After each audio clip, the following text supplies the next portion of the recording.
I usually wake up around 9 a.m. in the morning because I'm not a morning person.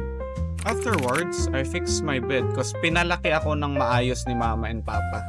Oh yeah, I got this bed couch from Shopee. It's one of the minimalist things I recommend. Going back, it's one of the most powerful thing to do to start the day because it prompts you to do a task right.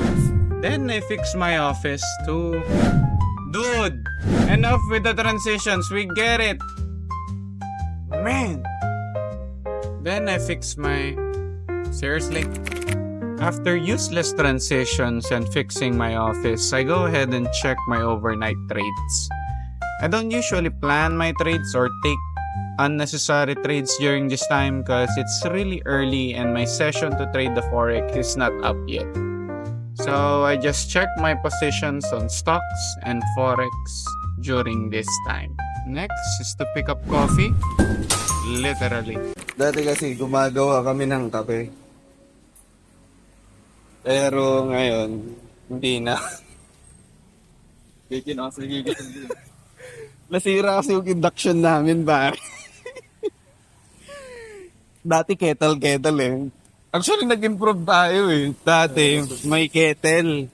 Wala, nasira. Tapos, naging induction. Tangina, tapos naging rice cooker, bro. Rice cooker din nila. Hanggang sa wala na. But, we actually saw a good coffee place here. So, hindi na kami gumagawa ng kape. Usually, ngayon, pad na kami. Pick up coffee na lang, literal. And it's usually here. Oh yeah, by the way, this is not sponsored by Pickup Coffee, pero baka naman.